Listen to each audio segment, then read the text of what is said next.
Fala meu povo e minha pova, Fred Assis aqui falando com vocês. E esse vídeo vai sair alguns dias depois do outro que eu postei explicando a situação por que eu fiquei sem postar durante algum tempo. Mas basicamente hoje eu quero falar sobre os prós e os contras daquela motoca ali. Royal Enfield Scram 411. Essa moto eu adquiri ela no mês de junho, basicamente, mais precisamente no dia 12 de junho de 2023. É isso mesmo? 23. Então, no momento que esse vídeo está sendo gravado, tem mais ou menos 1 ano e meio que eu estou com ela. Um pouco mais, um pouco menos, enfim. E durante esse tempo, essa moto me trouxe muitas alegrias e algumas tristezas. Então eu estou aqui para falar sobre pontos positivos e pontos negativos daquela belezura ali. Bom, pontos positivos da Scram. É uma moto que infelizmente a Royal já tirou de linha, né?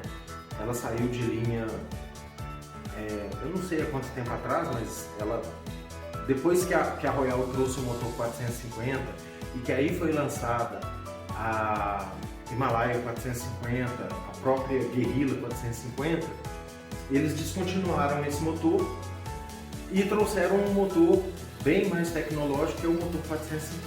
Só que esse motor 411, ele tem alguns pormenores, que daqui a pouco eu vou falar sobre isso. Mas é uma moto extremamente versátil, é uma moto que atravessa qualquer terreno, é uma moto que, apesar de seus 24 cavalinhos, né, seus 24 pôneis de potência, ela entrega uma força relativamente boa. Eu confesso que eu fiquei mal acostumado com a Boulevard 800, porque era uma moto de 55 cavalos, eu não lembro a quantidade de quilo de torque que ela tinha, 805 cilindradas, 55 cavalos, então quando eu peguei essa aí, que é 24 cavalinhos, eu senti uma puta de uma diferença. E talvez esse seja o ponto mais negativo dessa moto, né? É uma moto que o farol é muito bom, as trocas de marcha delas são extremamente suaves. Eu, assim, estava acostumado com uma moto com a embreagem muito dura, com as trocas de marcha muito duras, né, que a Boulevard tinha, obviamente por conta do motor, mas é uma moto que, pro dia a dia, dentro da cidade, roda bem, fiz algumas viagens com ela, é uma moto que me atendeu muito bem. O banco é confortável, a suspensão é confortável, os pneus são bons, né? Não os de fábrica, obviamente, porque esses que vêm na Royal, né? Esse aqui, essa moto aqui, ele tá com um Pirelli bacana. Agora, esse set da Royal é um absurdo de ruim. O pneu não tem grip direito, o pneu duro, estranho, enfim, eu particularmente não gostei.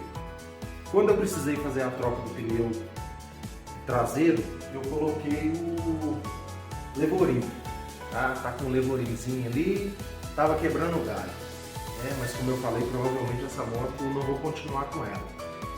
Mas é um pneu que simplesmente não atende, tá? A durabilidade dele é baixíssima, então realmente não faz jus ao que a Royal tá querendo entregar no Brasil, ao que os clientes esperam da Royal Enfield. Suspensão dianteira boa, né? Ela tive um episódio somente, aonde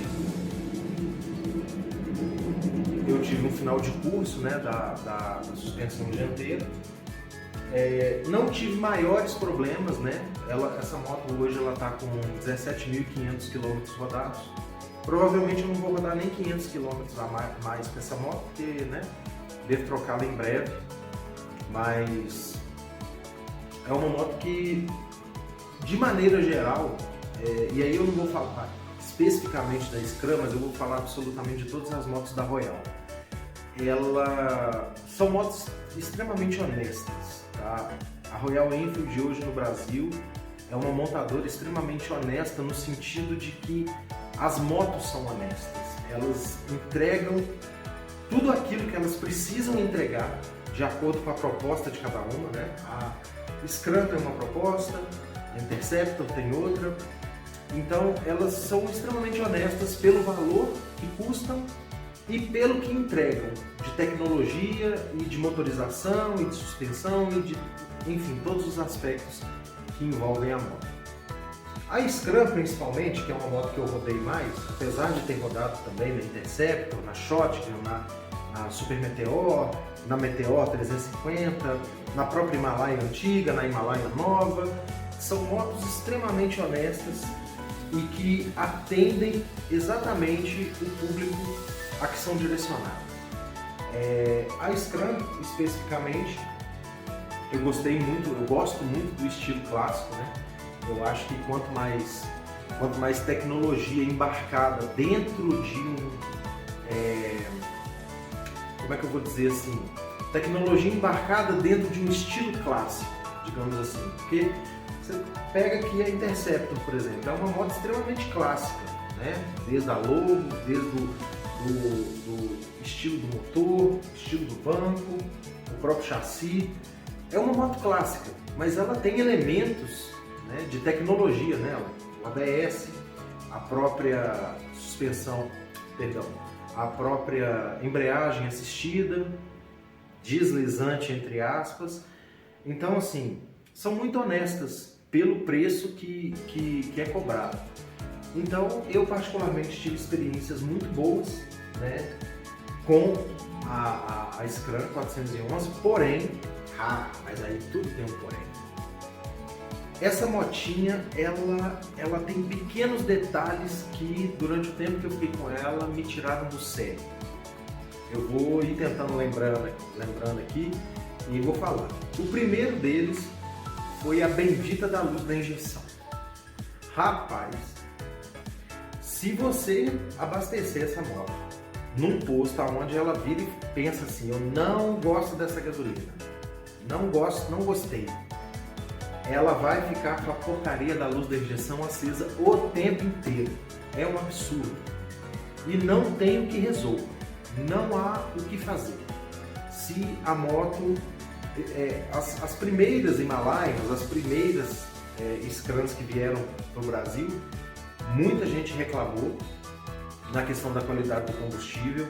Parece que não há um ajuste fino na central dela que corrija erros ou que resolva o problema de fato.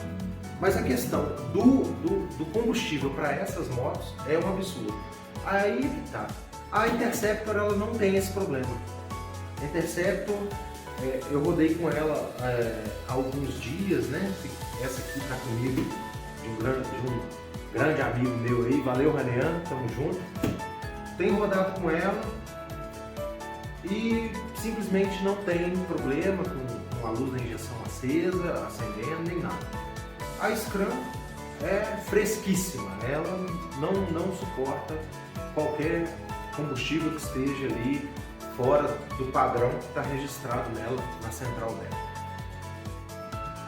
Um outro ponto negativo da Scram que me tirava do sério foi quando ela, pelo que eu entendi, né? Pelo que quando eu levei na concessionária resolveram o problema, ela partiu um cabo, que eu não sei exatamente qual cabo que foi, não sei se foi dentro do chicote ou se foi algum dos cabos ali da manete, enfim. Mas, dependendo da direção que eu virava o guidão, a luz da bateria ficava piscando. Inclusive eu andei muito tempo com essa moto com a luz da bateria piscando, e o mais incrível de tudo é que quando a luz da bateria piscava, ela não desligava, mas o check do ABS às vezes piscava, o velocímetro parava de funcionar e o odômetro parava de funcionar. Então era um absurdo, porque às vezes eu estava ali numa via, de repente a luz começava a piscar, eu perdia velocímetro, perdia odômetro e acabou. Eu já cheguei a rodar com essa moto com o odômetro sem funcionar, talvez aí uns 20 km, porque eu tinha que ir lá desligar a moto e até eu descobri que era um fio partido que estava em algum lugar dela, que aí mexendo no guidão o problema resolvia entre aspas, até eu descobrir isso eu devo ter rodado aí talvez uns 20, 30 quilômetros com o odômetro parado. Então foi um defeitinho que ela deu que assim, me tirou do sério e eu simplesmente ignorei durante um tempo, mas acabou que depois eu resolvi levar na concessionária e eles conseguiram achar o problema e resolver.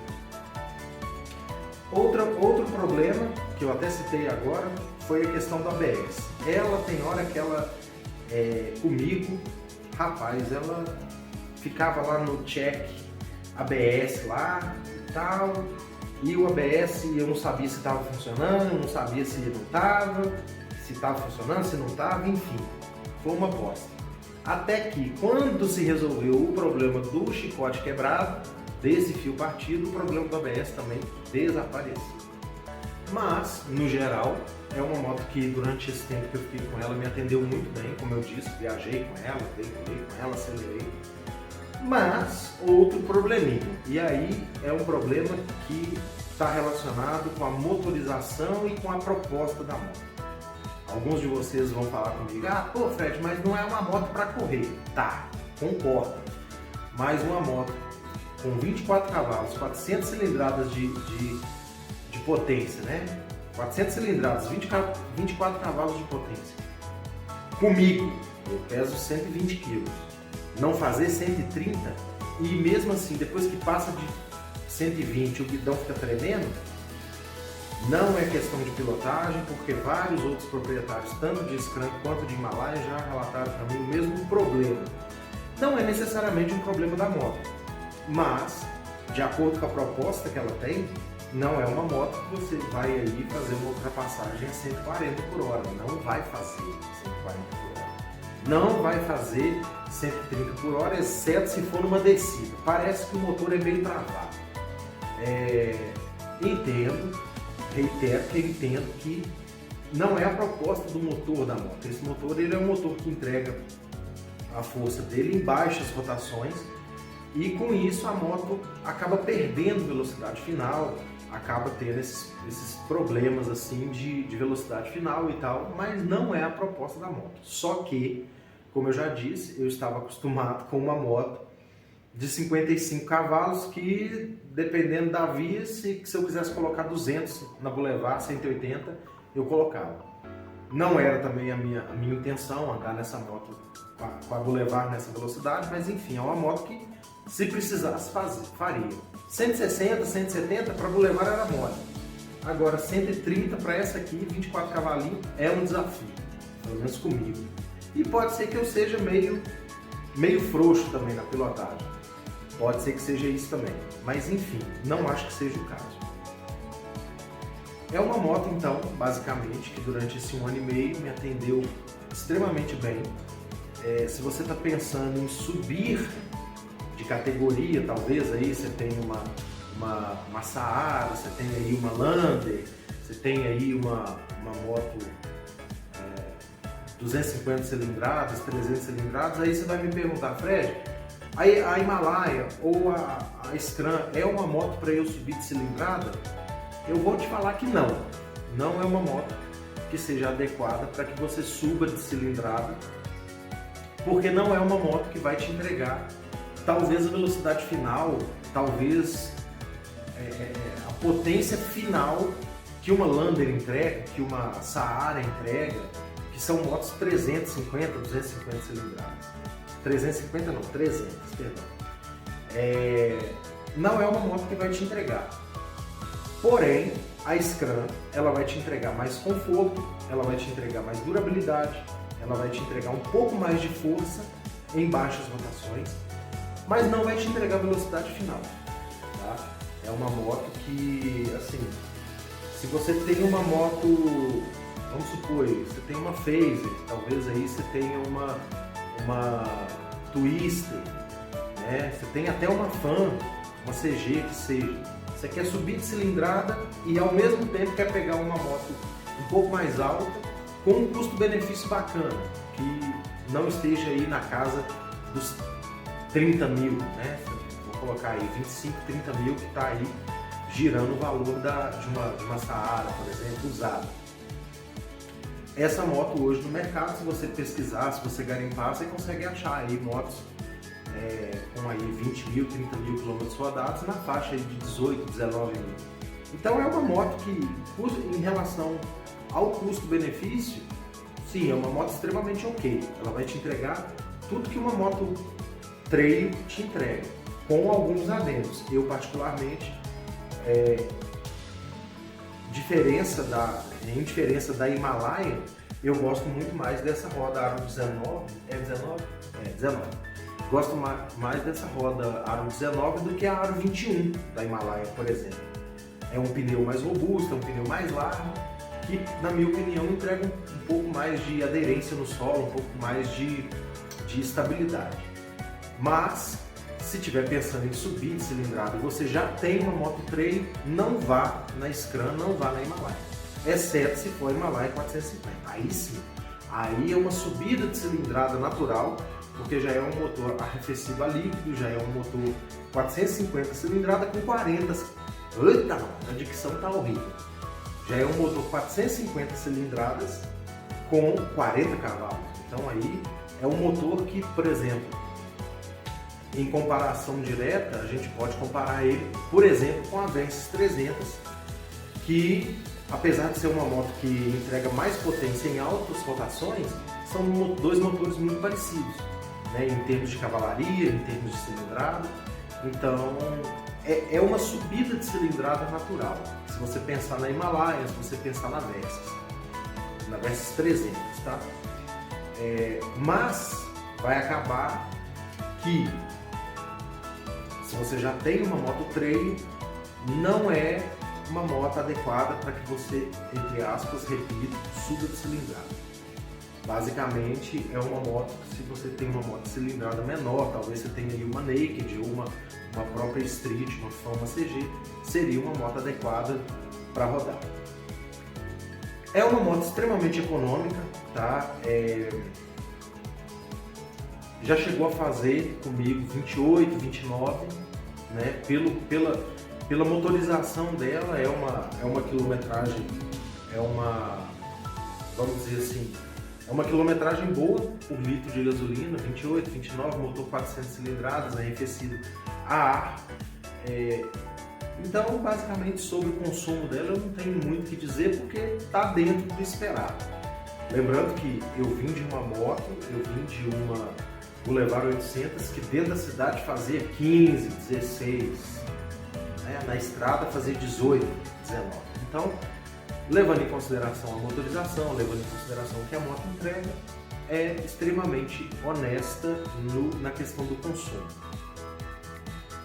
Tecnologia embarcada, né? Ela tem o ABS, que é natural, né? Motos acima de 300 cilindradas já é obrigatório o ABS, né? Não ter diferenciação de versões para o ABS, mas que no contexto geral só tem isso, porque a iluminação dela é halógena, setas são halógenas e não tem acelerador eletrônico. O que mais? O farol.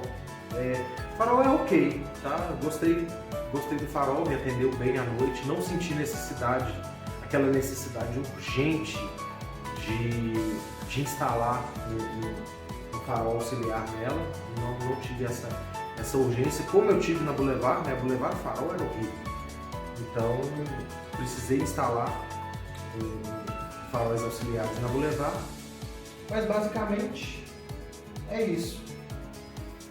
Não tive maiores problemas, a não ser esses que eu relatei com a Scram 411. Desde já agradeço demais, né? Você tem um amigo aí, tem um vizinho, talvez o cachorro queira comprar aí uma Scram, queira comprar uma Himalaia 411, compartilha esse vídeo com ele. Daqui a alguns dias vai sair vídeo novo, provavelmente vou apresentar uma motoca nova para vocês aí. E vamos que vamos. Voltando aí com o canal, espero que seja útil para muitos de vocês aí. Demorou? Se inscreve aí, ativa as notificações e tamo junto. Valeu!